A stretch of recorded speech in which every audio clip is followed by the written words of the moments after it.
Este Halloween, no dejaré que mis niños vayan a pedir caramelos. No después de lo que sucedió el año pasado. No cuando la mitad de los padres del pueblo aún están en duelo, y cada semana de por medio ves cunas y camas matrimoniales en las aceras que cualquiera puede ir a tomar. Son recordatorios crueles de que nuestras pérdidas calan profundamente. De que el dolor sigue aquí. E incluso si esas heridas han empezado a sanar para algunos, siempre arderán. El año pasado, los niños recibieron caramelos contaminados. 55 de ellos se enfermaron. 31 murieron. Salió en todos los noticieros, así que no necesito darles el trasfondo de una historia que ya conocen.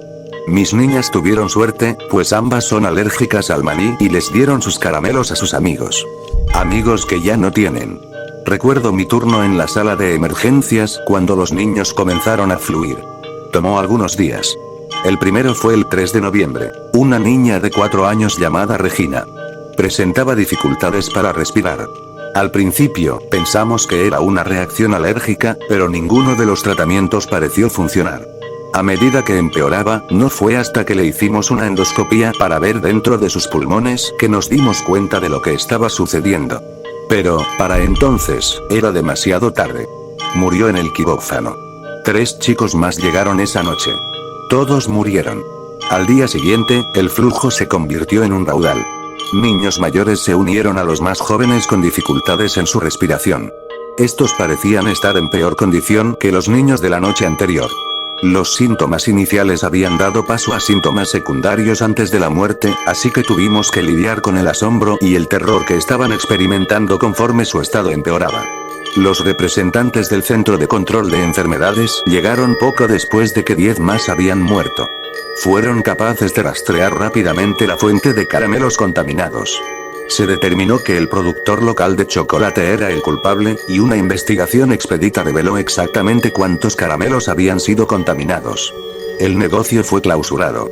Los dueños aún están atascados en salas de corte por su negligencia y negativa a acatar las medidas de protección apropiadas en sus importaciones. Como dije, después de todo este tiempo, el incidente aún está fresco en la mente de demasiadas familias. Pasarán el resto de sus vidas asociando una festividad con la muerte y devastación, en vez de la diversión y emoción. Por respeto hacia ellos, son pocas las cuadras que han sido decoradas para Halloween. Hay algunas calabazas en los escalones de las puertas, pero ninguna exhibición real. Bueno, hubo una familia japonesa que se había mudado al pueblo en agosto. Desconocían la mayor parte de las circunstancias que giraban en torno a la tragedia. Habían comprado la casa que quedaba frente a la mía. Estando emocionados por celebrar Halloween en Estados Unidos por primera vez, decoraron su jardín frontal con esqueletos, calabazas, monstruos y arañas. Un par de vecinos fueron a verlos al día siguiente y les explicaron cuidadosamente lo que había pasado el año anterior. Las decoraciones fueron retiradas dentro de 1 hora. No fue que alguien realmente estaba enojado porque las decoraciones estuvieran ahí. A la mayoría les parecía bien. Si solo hubiesen dejado 3 o 4 cosas, nadie se habría quejado. Vamos, las personas que tuvieron la suerte suficiente de no haber sido tocados por la tragedia incluso pudieron haber apreciado un poco del espíritu de Halloween.